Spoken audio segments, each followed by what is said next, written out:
Republicans are trying to turn this into a story about process. They're trying to argue that Democrats are doing all of these interviews behind closed doors, that they're blocking Republicans, the public, from seeing what's happening here. The reality of the situation is that there are Republicans who are on the relevant committees who are able to be in these closed door interviews. There are Republicans who have been in these closed door interviews.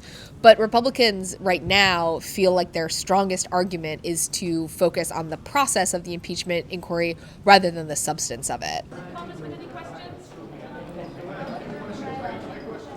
The impact of it is probably negligible. If you're someone who thinks that the Democrats are having a secretive process, this was another sign to you that that is happening. If you're someone who thinks that Republicans are trying to focus on process because they can't focus on the substance of it, this was, again, just another example of that. 3 days to 10 years. And we're getting out. None of our people are injured. President Trump really wants to see the Republican Party fight for him. They want to see lawmakers battle back against Nancy Pelosi, Adam Schiff, the other Democrats who are in charge of this. And this is one of the ways that the GOP lawmakers are able to do that. So certainly this is something that the president was able to watch on television, something that had his endorsement and certainly his support.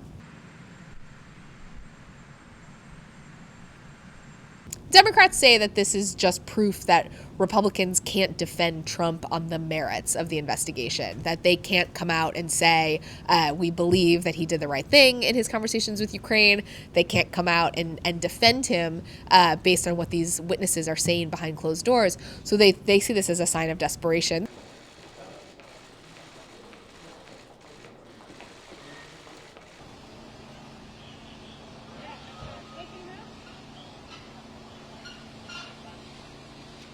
We are likely moving to a place where Democrats will have at least some public hearings. They want to do interviews in private for now.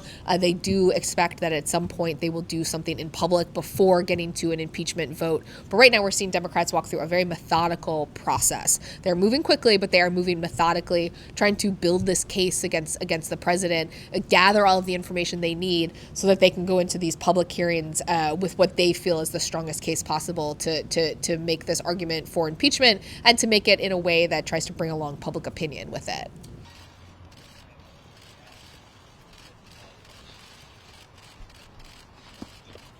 Ambassador Taylor's testimony was seen by a lot of Democrats as game-changing. They described it as disturbing, as devastating.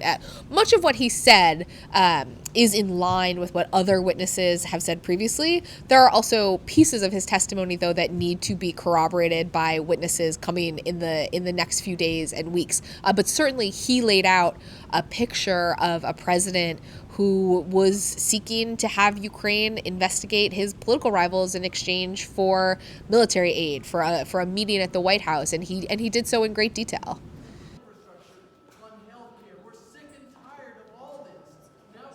Largely, you're seeing Republicans hang together on this. You have a couple of members who have said things that are critical. Mostly you have Republicans who are just trying to avoid saying something definitive one way or another.